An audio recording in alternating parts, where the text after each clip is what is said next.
তাকে ভালোবেসে পাওয়ার জন্য 2টা বছর অপেক্ষা করছি, তারপরেও সে আমার হয়নি। ও চাইলে হয়তো আমরা একসাথে থাকতে পারতাম, কিন্তু ও আমার হতে চায়নি।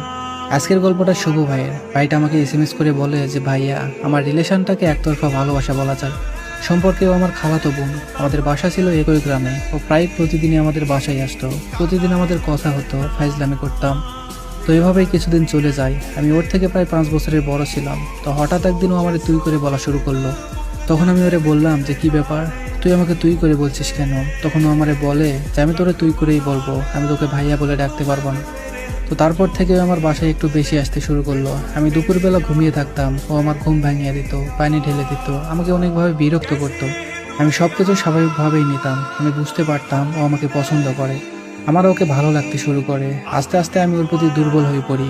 ও যেদিন আমাদের বাসায় আসতো না, সেদিন খুব মিস করতাম ওকে। আমি চাইতাম ও আমাদের বাসায় আসুক, আমার সাথে ফাইজলামি করুক, আমাকে বিরক্ত করুক। আমি অপেক্ষায় থাকতাম ও কখন আমাদের বাসায় আসবে।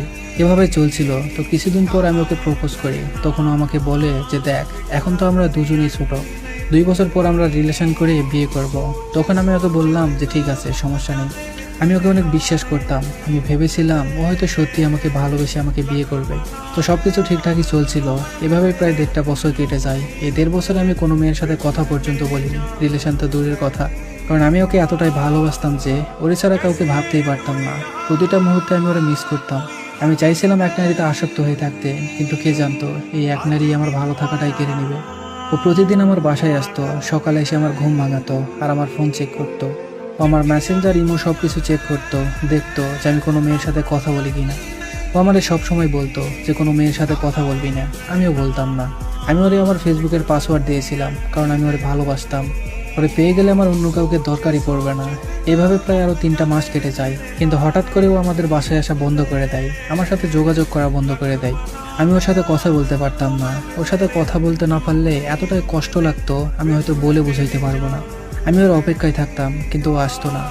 একদিন হঠাৎ সকালে ঘুম থেকে উঠে শুনতে পাই যে ওর বিয়ে ঠিক হয়ে গেছে। কিভাবে মেনে নিব বিষয়টা বুঝতে পারছিলাম না। বুকের ভিতরটা কেমন যেন ফেটে যাচ্ছিল আমার। ওই সময়টা আমার মনে হচ্ছিল যেন আমার নিঃশ্বাসটা বন্ধ হয়ে যাবে। পরদিন ওর খালাতো ভাই বলল যে আজ নাকি ওকে রিং পরাতে আসবে। কলিজাটা ফেটে যাচ্ছিল। বিকালে শুনি ওর বিয়েই হয়ে গেছে। এতদিনের আবেগ, ভালোবাসা আজ অন্য কারো হয়ে গেল।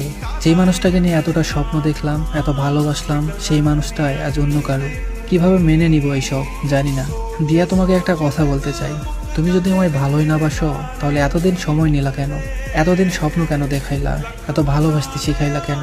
যদি ভালোই না বাসো, তাহলে অন্য মেয়েদের সাথে কথা বলতে কেন দিতা না? এতটা ভালোবাসা শিখিয়ে আজ তুমি অন্য কারো হয়ে গেলে, একটাবার ভাবলেও না।